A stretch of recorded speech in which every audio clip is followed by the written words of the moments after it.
that increase productivity and accelerate the broad-based growth, people can actually expand the opportunities and improve welfare by using more digital devices. And also government can increase the government efficiency and also accountability of service delivery. So not only just just invest in this physical the ICT equipment, but you also think about how you can make a better use of this ICT equipment, and that downs the issue of digital adoption issue.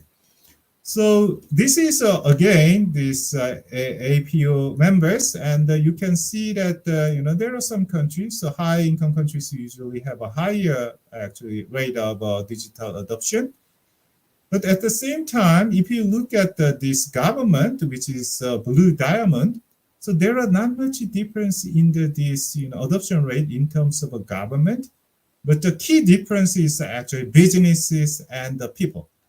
So which means that in order to actually benefit from this digital transformation, then the government of APO members should not only focusing on the improving government efficiency, taking the e-government or something like that, but also not only invest in the ICT the equipment, but also you are thinking about how you can increase digital adoption from part of general consumers or business part. So that's the key issue and the key challenges that faced by this in this era of digital transformation. So if I conclude, then ICT capital investment appeared accounts for the relatively small shares in the overall labor productivity growth in these APO members, but our analysis demonstrate that the ICT investment can enhance manufacturing, labor productivity, and the economy-wide total productivity. But there is some heterogeneity, so you need also investment in the complementary factors such as workers training, management practice, also some other infrastructure. So that's the quite important one. And as far as you are concerning this digitalization, low productivity, the countries also scored low in the digital adoption index, indicating that the digital gap between countries is likely to widen rather than narrow. So only small share of firms are coping with this digitalization, while the others are behind. So policymakers need to nurture the small and medium-sized enterprise to adopt the digital technologies, but the policy options should not limit it to the providing subsidies.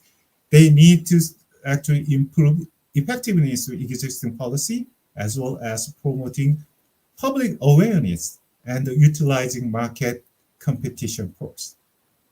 And yeah, this is my the end of presentation. Thanks for listening. Thank you very much, Professor Lee, for shedding some light on the factors behind the GVC participation and the different patterns of ICT capital share, ICT investment in association with labor productivity in manufacturing sectors and economy-wide TFP of the APO member economies. And now I would like to pose some questions to both speakers just to confirm and elaborate the messages and the findings that came out from this study. And across all the member country, there are different members at different stage of the development. So the within sectors and between sectors effect do not imply the same result to foster economic growth. So the first question I would like to give to Mr. Kim is, which is more important for APO members who are seeking productivity convergence, enhancing within sector productivity or fostering structural change? So thank you for the questions. So actually, in my paper, actually I also elaborate that point. But let's say both approaches are important, very crucial. regardless of the country's stage of development, such as within sector productivity growth and structure enhancing productivity growth.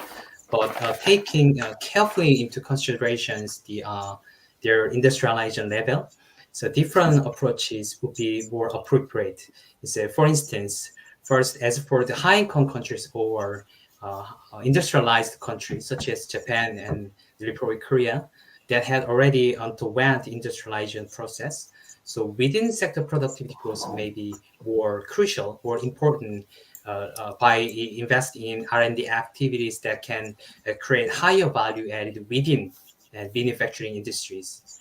And secondly, on the other hand, as for the lower middle income countries, or let's say latecomers and less industrialized countries, I think that there are still ample opportunities for them just fostering the productivities by reallocating the workforce efficiently in their industries. So let's say called the structural change. So to sum up, the both are very important, but we have to carefully consider their industrial level. Yeah. Thank you very much for your very clear answer. Different implication for two groups of high income, upper middle income, and versus the lower middle income. Now we're coming back to the presentation of Professor Lee. In the study as well, in the presentation, you have elaborated a lot on the global value chain, but it seems that global value chain participation does not automatically improve the competitiveness of the country, and different type of GVC participation will promote the productivity and competitiveness identically. So in your opinion, from this finding, is backward or forward GVC participation more important for the groups of middle income APO members? Thanks. Actually, as I presented,